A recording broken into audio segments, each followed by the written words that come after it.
To właśnie dla tego telewizora Sony zrezygnowało w tym roku z premiery nowego OLEDa. Zamiast tego całą uwagę przerzuciło na rozwój technologii True RGB.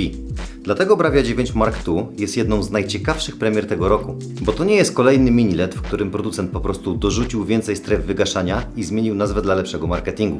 Każda firma chce dziś opowiadać o RGB mini LED jako o przyszłości telewizorów premium.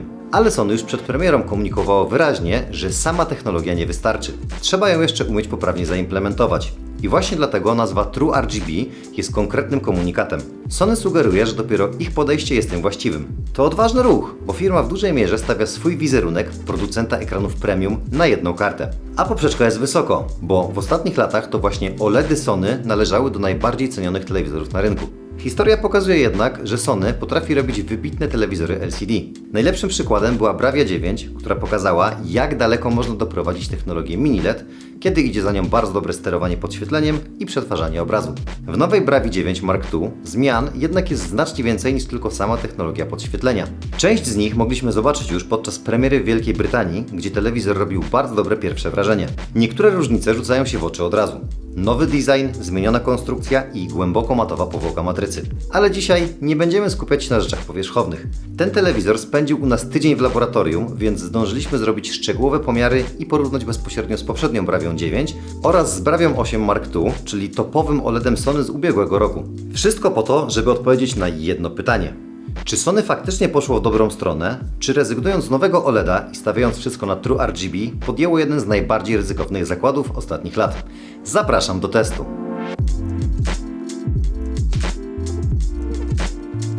Zanim jednak przejdziemy do twardych danych z laboratorium, wykresów i bezpośrednich porównań, rozłóżmy marketingowe hasło True RGB na czynniki pierwsze. Mówiąc najprościej, jest to implementacja Sony dla technologii znanej szerzej jako RGB mini LED. Jak taki telewizor działa i jakie ma potencjalne zalety, opowiedziałem w tym materiale, do którego zapraszam.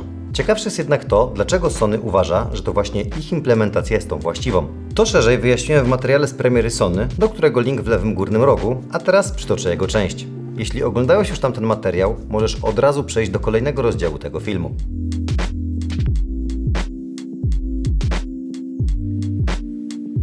Pierwszym parametrem, który bierzemy pod lupę w Bravii 9 jest czerń i kontrast. To właśnie czerń robi największe wrażenie podczas oglądania przy zgaszonym świetle i to ona od lat najmocniej odróżnia mini LEDa od OLEDa. A to właśnie z topowej serii OLEDa zrezygnowano w tym roku na rzecz technologii RGB. Jak to wygląda w praktyce? Zacznijmy od wyników, które są już dostępne na naszej stronie. Bravię 9 Mark II testowaliśmy w rozmiarze 65 cali i naliczyliśmy w niej podobną liczbę stref lokalnego wygaszania, co w poprzedniej zwykłej 9. To dobra wiadomość, bo pierwotnie zakładaliśmy, że ze względu na bardziej skomplikowane sterowanie podświetleniem RGB, Sony będzie zmuszone do pewnych kompromisów. Na szczęście tak nie jest, co ma przełożenie na wyniki kontrastu. Są niemal identyczne, a miejscami nawet lepsze od ubiegłorocznego modelu. Pod tym względem Bravia 9 Mark II to pierwszy testowany przez nas RGB mini LED, w którym przejście na nowe podświetlenie nie oznacza pogorszenia czerni względem poprzednika. A to bardzo dobra wiadomość na start. A jak to wygląda w praktyce? Porównajmy z topowym OLEDem Sony, czyli Bravią 8 Mark II oraz z referencyjnym monitorem studyjnym od Sony, czyli BVM HX3110. Sprawdzamy jedną z najbardziej wymagających scen z rodu smoka i od razu widać zaskakujący rezultat. Kiedy porównamy te trzy ekrany, okazuje się, że to właśnie nowy ekran RGB jest bliżej obrazu referencyjnego niż OLED. Wynika to przede wszystkim z lepszego zestrojenia krzywej jasności. W Bravii 8 Mark II ten element nie był dopracowany aż tak dobrze. Patrząc na inne ekrany, trudno oprzeć się wrażeniu, że nowa dziewiątka w kwestii czystej czerni nie odstaje zbytnio od telewizora wykorzystującego matrycę OLEDową. I właściwie możemy przewijać tak większość scen, mówiąc w samych superlatywach o obrazie Bravii 9 Mark II. W porównaniu do referencyjnego monitora za 170 tysięcy złotych różnica przeważnie jest minimalna. Czy jest jakiś haczyk? Właściwie to tak. Idealną sprawność mamy w znaczącej większości scen filmowych. Jednak gdy pojawią się najbardziej wymagające ujęcia z małymi i jasnymi fragmentami, to tam znajdziemy pewne ograniczenia technologii mini LED samej w sobie. I to nieważne czy klasycznej z kropkami kwantowymi, czy z kolorowymi diodami RGB, jak w tym modelu Sony. Spójrzmy chociażby na tę scenę z gwiazdami, kiedy na ekranie pojawia się ich cała masa. To jeden z najtrudniejszych testów dla każdego mini LEDa. I tu Bravia 9 Mark II również pokazuje ograniczenia tej technologii. Ale trzeba też zauważyć, że praca stref jest bardzo opanowana i wygląda to lepiej niż na mini LEDach innych firm. Więc tak, w kwestii kontrastu nawet RGB mini LED od Sony nie staje się magicznie OLEDem, ale przez znaczną większość scen w filmach bardzo dobrze go naśladuje. Jest jeszcze druga kwestia, którą nasi widzowie wyłapali w filmie z premiery. Otóż tą fenomenalną czernią cieszyć się możemy głównie, gdy siedzimy na wprost telewizora. Pod kątem efekt halo bywa widoczny, ale przez większość czasu nie jest dokuczliwy. A to za sprawą właśnie architektury RGB. Widać to dobrze w scenie z Sicario 2 albo po wywołaniu czerwonej ikony odtwarzacza. Poświata przyjmuje kolor jasnego obiektu zamiast tworzyć klasyczne białe halo. W związku z tym mniej rzuca się w oczy i jest mniej irytująca. Łatwo się o tym przekonać, korzystając z opcji pozwalającej przestawić podświetlenie z trybu RGB na tryb klasycznego mini LEDa, w którym poświaty efekty halo są białe. Jest różnica, prawda?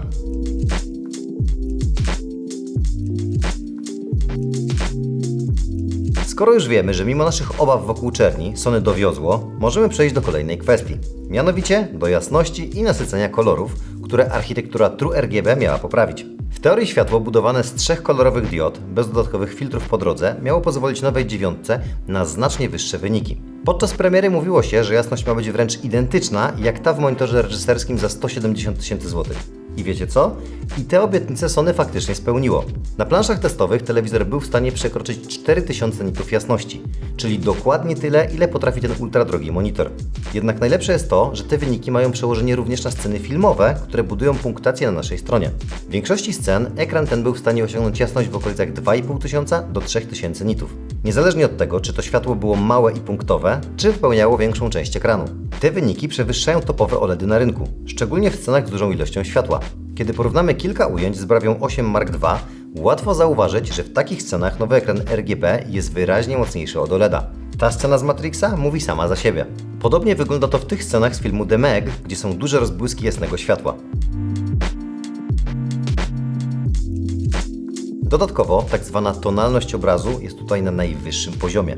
Mam tu na myśli to, że mimo iż ekran jest bardzo jasny, to obraz nie jest sztucznie podbijany tam, gdzie nie powinien. A takie praktyki widujemy często, szczególnie w topowych chińskich mini LEDach.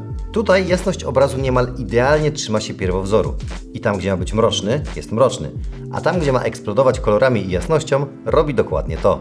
Oczywiście wszystkie porównania, o których do tej pory mówiliśmy, dotyczyły materiałów HDR, czyli przede wszystkim filmów i seriali. Równie imponująco telewizor wypada jednak w treściach SDR. Średnia jasność może wynosić nawet 2000 nitów. W praktyce oznacza to, że obraz pozostaje doskonale widoczny, nawet w bardzo jasnych pomieszczeniach. Zresztą taka wartość jasności to niemal poziom wyświetlaczy dedykowanych do galerii handlowych do oglądania w pełnym słońcu. Pozytywny wpływ ma tu też nowa matowa powłoka matrycy. W przeciwieństwie do klasycznego, błyszczącego wykończenia ekranu, które widzieliśmy w poprzedniej generacji 9, skutecznie tłumi odbicia. Obie cechy sprawiają, że telewizor świetnie radzi sobie nawet wtedy, gdy ekran stoi naprzeciw dużego okna. Warto jednak pamiętać, że matowa powłoka ma też swój kompromis. Przy mocnym świetle w pomieszczeniu kolory szybciej tracą nasycenie niż na błyszczących ekranach. Mimo to uważam, że jest to rozsądna cena za znacznie lepszą czytelność obrazu w trudnych warunkach oświetleniowych. Osoby wybierające telewizor mini LED bardzo często robią to właśnie dlatego, że oglądają telewizję w jasnym salonie. W takim scenariuszu matowa powłoka okazuje się jedną z największych zalet tego modelu. Ale jest jeden haczyk. Ta powłoka jest prawie niemożliwa do wyczyszczenia z tłustych śladów i znacznie bardziej trzeba uważać, aby nie ubrudzić matrycy niż przy dowolnym innym telewizorze. W naszym przypadku najlepiej sprawdzało się ostrożne, punktowe czyszczenie alkoholem izopropylowym, ale nawet ono nie gwarantuje przywrócenia powłoki do idealnego stanu. Skoro zeszliśmy na temat pracy w jasnym pomieszczeniu, to porozmawiajmy o kątach widzenia. Bravia 9 Mark II została wyposażona w panel LCD typu VA. Naturalnie jego mocną stroną jest wysoki kontrast, ale odbywa się to głównie kosztem kątów widzenia. W nowej Bravii zrezygnowano także ze specjalnych powłok poprawiających te kwestie, bo nie szły one w parze z matowym wykończeniem. Mimo tego wszystkiego kąty widzenia są zaskakująco dobre.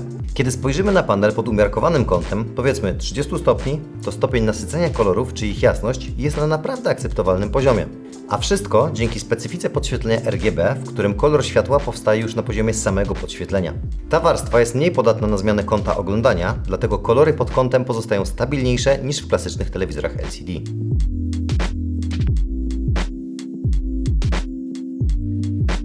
Przechodzimy do kolorów, czyli ostatniego z filarów, dla których technologia TrueRGB w ogóle powstała. Jeżeli śledzisz naszą stronę, mogłeś zauważyć nową sekcję w testach dotyczącą pokrycia palety barw.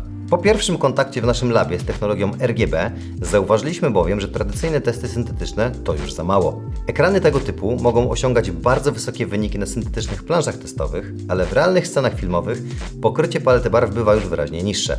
Dlatego od teraz nakładamy na scenę filmową niewielki punkt pomiarowy i dopiero wtedy sprawdzamy, czy telewizor faktycznie jest w stanie pokazać mocno nasycone kolory. Na klasycznych planszach testowych Bravia 9 Mark II pokazuje około 90% pokrycia najszerszej palety BT2020. Jest to wynik, którego zwykłe telewizory QLED i OLED praktycznie nie osiągają. Natomiast w prawdziwych scenach filmowych jest to już 80 do 85%. Czy to źle?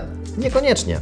Najważniejsze jest to, że w realnym oglądaniu ten telewizor nadal potrafi pokazać kolory, które wyglądają wyjątkowo intensywnie. W scenach z mocnymi czerwieniami, zieleniami czy błękitami obraz ma wyraźnie większą intensywność i zapas nasycenia niż w typowym mini LEDzie. Nie jest to tylko subtelna różnica widoczna na wykresie. W odpowiednio przygotowanych materiałach HDR od razu widać, że Bravia 9 Mark II potrafi wyświetlić barwy, które na wielu telewizorach wyglądają bardziej pastelowo. Trzeba jednak powiedzieć uczciwie, że ta technologia nie jest całkowicie pozbawiona kompromisów. Utrzymanie tak szerokiej palety barw przy podświetleniu strefowym może czasami prowadzić do artefaktów. Pod kątem można zauważyć kolorową poświatę wokół mocno nasyconych elementów obrazu. To nie jest typowe białe halo znane z klasycznych mini LEDów, tylko bardziej kolorowe rozlewanie się światła na sąsiednie fragmenty kadru. Nie dzieje się to cały czas i z normalnej odległości nie zawsze będzie łatwe do wychwycenia, ale przy tak zaawansowanym telewizorze warto o tym wspomnieć. Finalnie Bravia 9 Mark II nie daje obiecywanego przez branżę ideału w postaci pełnego BT2020 w każdej scenie i w każdych warunkach, ale też nie tego oczekiwałbym dziś od telewizora konsumenckiego. Zresztą, tak szeroka paleta barw to wyścig głównie na papierze. Obecnie znaczna większość filmów i seriali wciąż nie ma w sobie zapisanych tak ekstremalnie nasyconych kolorów. Dlatego w codziennym oglądaniu brak pełnego BT2020 nie będzie czymś, co realnie przeszkadza. Za to, kiedy materiał faktycznie daje Bravii 9 Mark II pole do popisu, widać, że TrueRGB potrafi pokazać kolory, których klasyczne konstrukcje zwyczajnie nie są w stanie odtworzyć.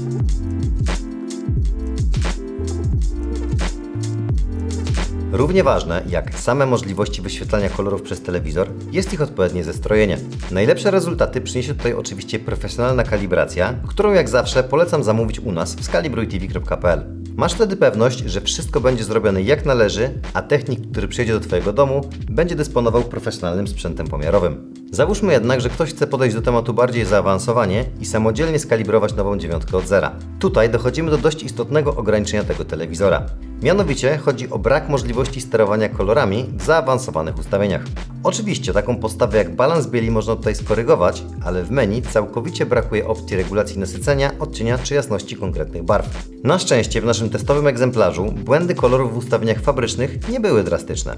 Kalibracja samego balansu bieli usunęła większość widocznych błędów kolorystycznych. Jak jednak widać na wykresach, do perfekcji trochę brakuje, szczególnie w trybie SDR. Czerwienie są tutaj wyraźnie zbyt mocne, co da się zauważyć także w codziennym oglądaniu. Być może ta opcja zostanie dodana z czasem wraz z jakąś aktualizacją oprogramowania, ale na dziś tej regulacji po prostu brakuje. Architektura TrueRGB daje fantastyczne nasycenie barw w HDR, ale ewidentnie trudniej je okiełznać w zwykłej treści SDR. Warto też dodać, że Sony oferuje kilka trybów przygotowanych z myślą o możliwie wiernym odtwarzaniu treści z konkretnych platform. Mamy więc tryby Studio Calibrated dla Netflixa, Prime Video i Sony Pictures Core. To bardzo przydatne presety, bo pozwalają szybko zbliżyć obraz do tego, jak według twórców powinien wyglądać dany materiał.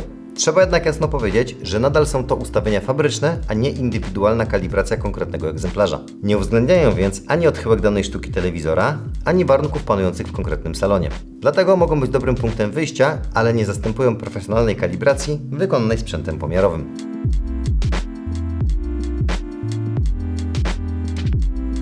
Obróbka obrazu i upscaling to od lat jedna z największych zalet telewizorów Sony. I tutaj pojawia się ponownie pewna niespodzianka. Sony wykorzystało układ MediaTek MT5897, czyli chip z serii Pentonic 1000. To trochę zaskakujący wybór. Ten procesor nie jest dziś najnowszym układem w ofercie MediaTeka. Paradoksalnie niżej pozycjonowany Pentonic 800 oferuje więcej nowych specyfikacji, w tym 4 porty HDMI 2.1. A tutaj dostajemy tylko 2 pełne porty HDMI 2.1. W praktyce może być to ograniczeniem dla osób, które chcą jednocześnie podłączyć kilka urządzeń 4K 120 Hz, np. konsolę, komputer i dodatkowy sprzęt audio-wideo. Dlaczego Sony zdecydowało się właśnie na taki układ? Tego oficjalnie nie wiemy. Na szczęście na tym lista zastrzeżeń właściwie się kończy. Wszystko to, z czego Sony słynie od lat, nadal stoi tutaj na absolutnie topowym poziomie. Upscaling materiałów o niższej jakości, redukcja szumów czy posteryzacji należą do najlepszych, jakie obecnie można znaleźć na rynku.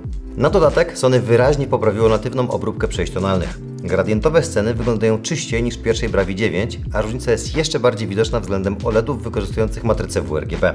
Mam jednak jedną uwagę. Przy sygnale Dolby Vision posteryzacja, czyli widoczne schodki w przejściach tonalnych, jest trochę bardziej zauważalna niż w HDR10. Podobna sytuacja miała miejsce rok temu w Bravi 8 Mark II, więc ten aspekt raczej się już nie poprawi bez względu na aktualizację.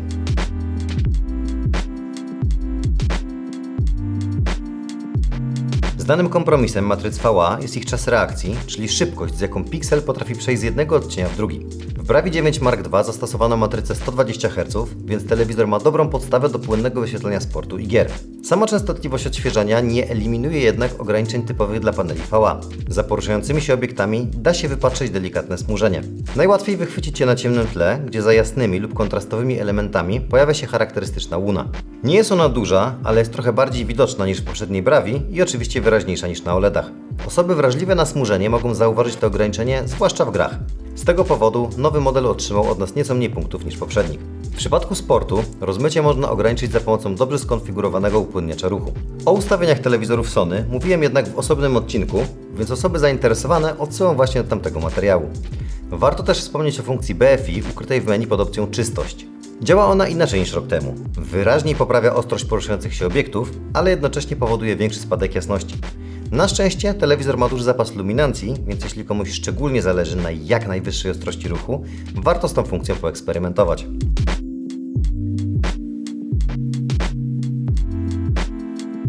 Jeśli chodzi o granie na nowej Bravi 9, to poza istotnym ograniczeniem w postaci tylko dwóch portów HDMI 2.1, telewizor oferuje większość najważniejszych funkcji gamingowych, których oczekujemy dziś w modelu Premium. Zaczynając od VRR dla lepszej płynności, aż po poprawną implementację HGIG dla dobrych efektów w HDR, czy formatu Dolby Vision dla graczy. Samo granie daje ogromną przyjemność na telewizorze o tak dużych możliwościach. Istna uczta dla oczu. Uwagi można mieć tylko do dwóch elementów. Po pierwsze, nie ma tutaj zawrotnych wartości odświeżania, takich jak 165 Hz w 4K, czy ostatnio popularne 333 Hz w Full HD.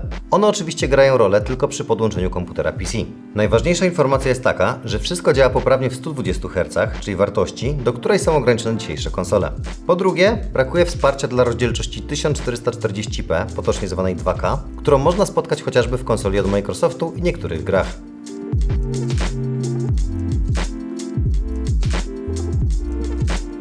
Sony ponownie postawiło na odświeżoną wersję Google TV. System ten jest wyjątkowo dobrze zoptymalizowany na telewizorach japońskiego producenta. Odnoszę wręcz wrażenie, że z każdą kolejną aktualizacją jest coraz lepiej, co rzadko można powiedzieć o działaniu tego oprogramowania na mini-LEDach innych firm. System oferuje ogromną bibliotekę aplikacji, więc praktycznie każdy znajdzie tu wszystko, czego potrzebuje. Jest też coś, czego nie ma u konkurencji, czyli aplikacja Sony Pictures Core. To autorska platforma streamingowa z filmami. Producent chwali się, że oferuje ona najwyższą jakość obrazu dzięki znacznie niższej kompresji materiałów i ja mogę się pod tym podpisać. Jeśli interesuje Cię porównanie jakości platform streamingowych do np. płyty Blu-ray, to daj znać w komentarzu pod filmem. Jeśli pojawi się odpowiednio dużo odzewu, to mogę przygotować materiał na ten temat. Wracamy do obsługi telewizora. Sony w celu pogodzenia świata klasycznego i nowoczesnego dostarcza do zestawu nie jeden, a dwa piloty. Pierwszy to nowoczesny kontroler wykonany z materiałów pochodzących z recyklingu. Jest podświetlany, nie wymaga celowania w ekran i to właśnie z niego większość osób będzie pewnie korzystać na co dzień. Drugi wygląda jak klasyczny pilot sprzed dekady. Komunikuje się przez podczerwień i ma pełną klawiaturę numeryczną. To ukłon w stronę użytkowników, którzy nadal oglądają głównie tradycyjną telewizję.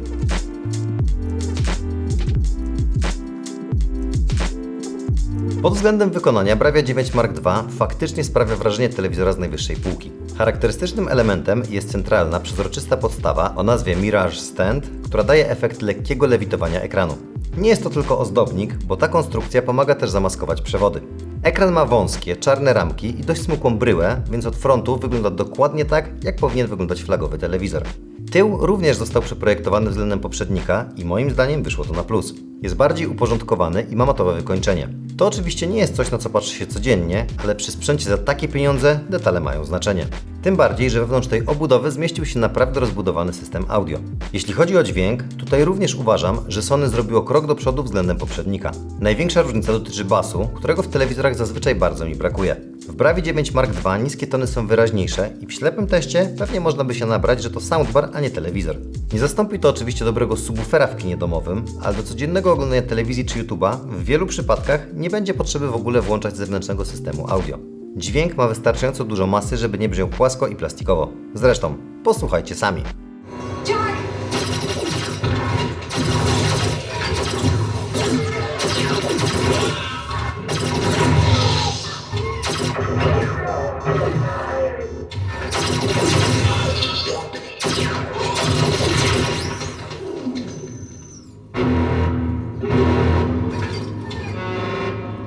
Naprawdę trudno się przyczepić do głośników tego telewizora.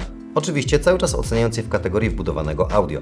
Sony oferuje też funkcję wirtualizacji dźwięku przestrzennego, Dolby Atmos i DTS-X. I ten ostatni format warto szczególnie podkreślić, bo obsługa DTS-u w telewizorach nie jest dziś wcale oczywista. Dzięki temu przy odtwarzaniu filmów z taką ścieżką dźwiękową nie powinien pojawić się problem braku zgodności formatu. Oczywiście pełny sens Dolby Atmos czy DTS-X pojawia się dopiero wtedy, kiedy podłączymy zewnętrzny zestaw audio z fizycznymi głośnikami odpowiednio rozstawionymi w pomieszczeniu. I tutaj Sony ma kilka ciekawych rozwiązań. Po pierwsze, Bravia 9 Mark II można połączyć z systemami Bravia Theater, takimi jak nowy system Trio, soundbary Sony czy większe zestawy kina domowego. Trio jest szczególnie ciekawe, bo zamiast klasycznej listwy pod telewizorem dostajemy trzyczęściowy system z głośnikiem centralnym oraz lewym i prawym kanałem. Łączy się on z telewizorem przez HDMI EARC i może być dalej rozbudowywany o tylne głośniki oraz subwoofery. Po drugie, Sony wprowadziło funkcję Direct Connect. To własne, bezprzewodowe rozwiązanie Sony. W tej konfiguracji telewizor może działać jako baza systemu, a użytkownik może dołożyć bezpośrednio kompatybilny subwoofer Bravia Theater Sub 7, 8 albo 9 oraz tylne głośniki Bravia Theater Rear. To bardzo sensowny pomysł dla osób, które nie chcą stawiać kolejnej belki pod ekranem, ale chciałyby poprawić bas i uzyskać choćby podstawowy efekt surround. Dlatego finalnie audio w Bravii 9 Mark II oceniam bardzo pozytywnie. Sam telewizor gra na tyle dobrze, że do zwykłego oglądania spokojnie wystarczy, a jeśli ktoś będzie chciał zbudować bardziej kinowy system, Sony daje mu kilka gotowych dróg rozbudowy, bez wchodzenia od razu w klasyczny amplituner i pełny zestaw kolumn.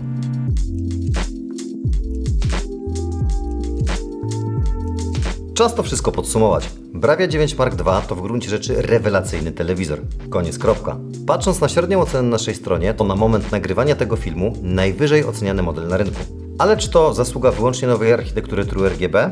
Powiedziałbym nie do końca. Kolory są świetne, jasność i czerń również, ale to nie jest zasługa samego podświetlenia RGB, tylko algorytmów sterujących, które Sony robi po prostu najlepiej na rynku. I to jest chyba najważniejszy wniosek z tego testu. Bravia 9 Mark II jest tak dobra dlatego, że Sony potrafi tę technologię opanować. W czerni i kontraście nie widzimy regresu względem poprzedniej Bravii 9, czego trochę się obawialiśmy. W jasności dostajemy poziom, który realnie przewyższa topowe OLEDy, zwłaszcza w scenach z dużą ilością światła. W kolorach widać większy zapas nasycenia niż w klasycznych mini LEDach, nawet jeśli pełne BT2020 w realnych scenach nadal pozostaje bardziej branżowym marzeniem niż codzienną rzeczywistością. Do tego dochodzi świetna tonalność obrazu. Ten telewizor oddaje obraz po reżysersku, bez sztucznego podbijania i zbędnego upiększania, które zaczyna męczyć w dłuższym oglądaniu. W wielu scenach Bravia 9 Mark II potrafiła zbliżyć się do monitora referencyjnego bardziej niż jakikolwiek inny telewizor, który do tej pory testowaliśmy. I to właśnie za to Sony należy się największy plus. Oczywiście są też kompromisy.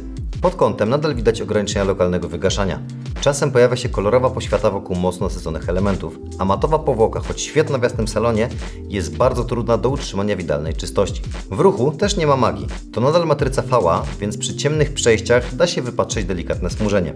Gracze mogą też narzekać na tylko dwa porty HDMI 2.1 i brak obsługi 1440p. To absolutnie nie są rzeczy, które przekreślają ten telewizor, ale przy flagowym modelu za takie pieniądze trzeba je uczciwie wymienić. Mimo tego Bravia 9 Mark II to jeden z tych telewizorów, które nie wygrywają tylko jednym parametrem, ale całym sposobem, w jaki składają obraz w spójną całość.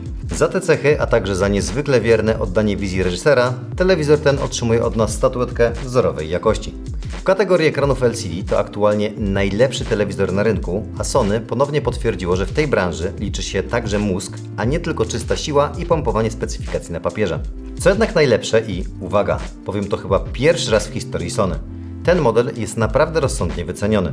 Patrząc na premierowe ceny bezpośredniej konkurencji, jak chociażby topowy Samsung R95H czy flagowe modele X11 i RM9L od TCL, model Sony jest na start najtańszy z całej tej grupy. To ogromne zaskoczenie, że już na premierę Japończycy aż tak rozsądnie wycenili swój produkt. Oczywiście z czasem konkurencja pewnie mocno stanieje, a Sony będzie trzymało cenę dłużej, jak wynika z naszej analizy przedstawionej w tym filmie.